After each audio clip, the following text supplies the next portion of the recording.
afternoon. My name is Kirsten. I'm the family nurse practitioner student. I will be conducting a neuro exam on you today. I have already washed my hands, noted his general appearance and vital signs are all within normal limits. Do you have any questions before we get started? No. Okay, so I'll first start by assessing the 12 cranial nerves. The first one is the olfactory nerve. I'll have you close your eyes for this and close one nostril and tell me what you smell.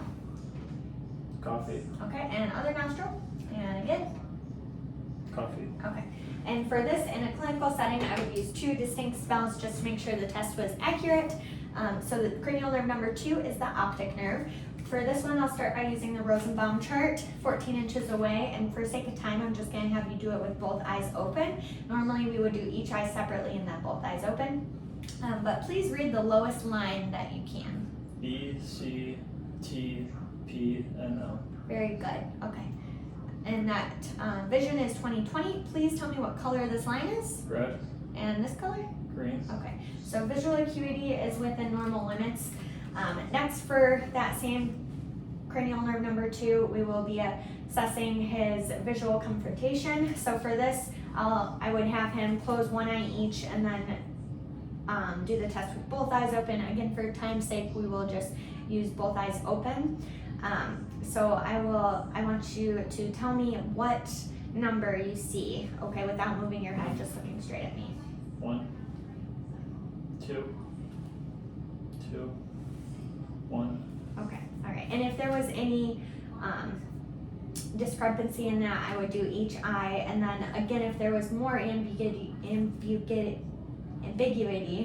that, then I would do the nasal field, having him close one eye and do it at the nasal field as well. You can also do this test by a wiggling of the finger as well. Okay, so next I will assess both cranial nerve number 2 and cranial nerve number 3, which is the ocular motor.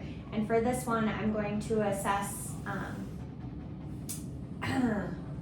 the pupils themselves. So for this one, backing up, before I test cranial nerve number 3, I'm still just assessing cranial nerve number 2, and I'll be looking with the ophthalmoscope at the optic disc itself. So for this one, I'm going to start with his left eye. I'll be using my left hand, and I want you to look just straight ahead for me. And when I look at the eye, I'm looking for that red reflex, and then going in nice and close so I can observe the optic disc. Okay. So when I'm observing the optic disc, I observe that it is orange or yellow in color. I do not see any papillary edema. I do not know any glaucoma or atrophy as well. So I'm going to do the same thing on the right side using my right hand. Okay, and just look straight ahead again. Looking for that red reflex. And coming in at that 15-degree angle again. Okay. All right, and that eye, both eyes are within normal limits. So next I will move on to assessing both cranial nerve number 2, the optic, and cranial nerve number 3, the ocular motor. So for this one, I will have you look straight ahead, and I'm going to have you just look straight ahead while I shine a light in both eyes. Okay. And when I do this test, I'm looking at the direct reaction and the conceptual reaction that the light is not on, and I'm noting that his pupils are equal round reactive and about 4 millimeters in size bilaterally. So next I will test for accommodation. So without moving your head again, I want you to look at my finger in front of you and then the finger out in the distance. And finger in front, finger out in the distance. Okay, noting that his pupils do accommodate as well. So next we test a few different cranial nerves with the next test I'm doing, but it's testing using cranial nerve number 3, the ocular motor, cranial number 4, the trochlear, and cranial number 6, the abducens. So for this one, I'm looking for any extraocular eye movements, any nystagmus, or any ptosis eyelid drooping. So for this one, I want you to keep your head still for me and just follow with your eyes my finger.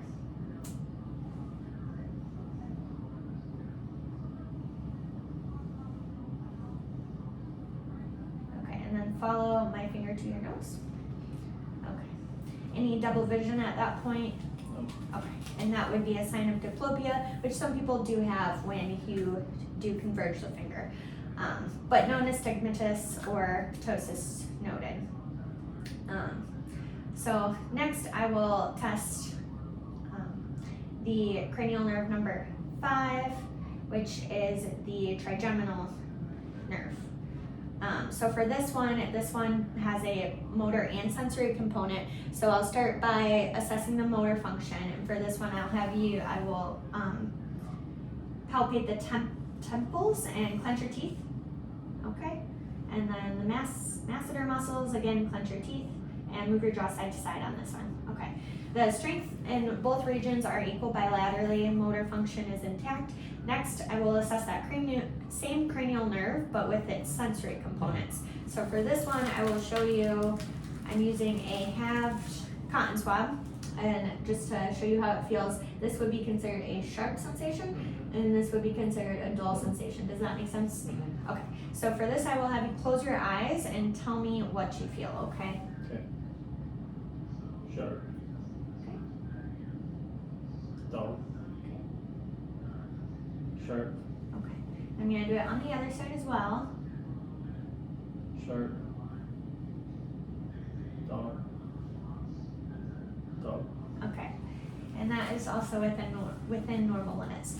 So the next cranial nerve I will be assessing is cranial nerve number 7, the facial nerve. So for this one, I want you to smile, show your teeth, nice and big. Okay, and frown. Okay, raise your eyebrows up nice and high, and puff out your cheeks. Okay, next I want you to close your eyes really, really tight and don't let me open them. Okay, strength is equal bilaterally. I'm not seeing any asymmetrical movements with that as well. So the next cranial nerve I will be assessing is the acoustic or hearing nerve. Vestibular cochlear is what we call it. So I want you to close your eyes and tell me which ear you hear out of. Right. Okay? Left. Okay. And you can also test that one by whispering a sound and having the patient close one ear and then the other and having them repeat that word. So the next cranial nerve is cranial nerve at number 9. This is the glossopharyngeal. So for this one, I'll have the patient open and say ah as I shine a pen light. Okay. I would also have a tongue depressor at that point so I could fully visualize the pharynx and observe the soft palate as well as the pharynx move. Just noting that both of those are moving appropriately. And then in that same test, I would test cranial nerve number 10, which is the vagal nerve, and I would check for a gag reflex. However, I'm not going to do that one here, but that is how I would do it. I would check for the gag reflex using the tongue depressor on the back of the tongue. And then the next cranial nerve is cranial nerve number 11, which is the spinal accessory nerve. So for this one, I want you to resist my movement with your shoulders, shrug up. Okay, good. And then with your face turn, resist my hand, and same on this side. Okay. Strength is equal bilaterally. I do not notice any weakness within that test. And then finally, cranial nerve number 12 is the glossopharyngeal. And for this one, I want you, or hypoglossal is cranial nerve number 12. So I want you to stick your tongue out and move it side to side. Okay, and when he does this, I'm looking for any deviations, any asymmetry of the tongue, which is not noted, or any involuntary movements, which also, again, is not noted. If this was also ambiguous, then I would have the patient inside your mouth. I would have you put your tongue against your cheek and resist my pressure, and same on the other side. And that way I can palpate the strength and really note that it is still symmetrical as well. So that concludes the cranial nerves. Next, we will be testing coordination. So first, I will do upper and lower extremities. For the upper extremities, I will have you, as quickly as you can, go hand to palm over your thighs. Very good. Okay. Now we will do the point-to-point test with the upper extremities. And for this one, I want you to play it without moving your head again. Take your finger, point to your nose, and then point to my finger. Back to your nose, to my finger, back to your nose, to my finger, back to your nose, again, and again. Okay, coordination is within normal limits on upper extremities. Movement is smooth and accurate. Next, we will go to the lower extremities. And for for video purposes, I'm just trying to get this within the frame to the best of my abilities. Okay, so for this test, for the point-to-point test, I will have him put his heels on the floor and his toes in the air. And I'm gonna have him tap my hands as quickly as he can with his toes. Good. Okay, and now for the other part of the coordination test, I will have you put your heel to your knee all the way down your shin into your great toe. And same on the other side. Okay, movement was symmetrical on both limbs. It was smooth and accurate. Okay, so that's the first part of the coordination test. For the second part of the coordination test, I will have you get up and walk. I'm just observing your gait. I want you to walk to the end of this wall, keep your hands to your sides, and then turn and walk back. And stay standing as you walk back. And for this, I'm observing just his gait is smooth, his balance is appropriate, the arm swing is normal. And next I will be assessing your gait as you walk down the wall on your heels and then back on your toes.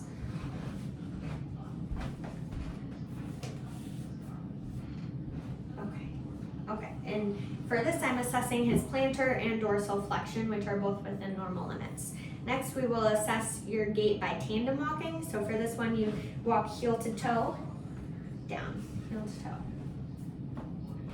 Okay, and back. Okay, and his balance is good, coordination is good.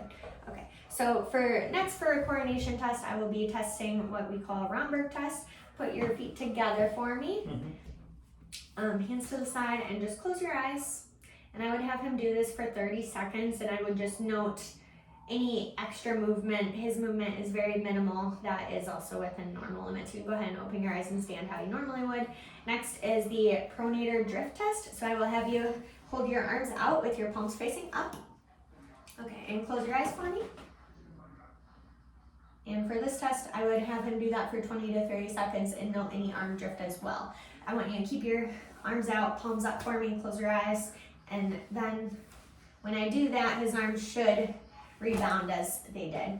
And that concludes the coordination portion of this exam. Okay, and then I'll make another video for the second part.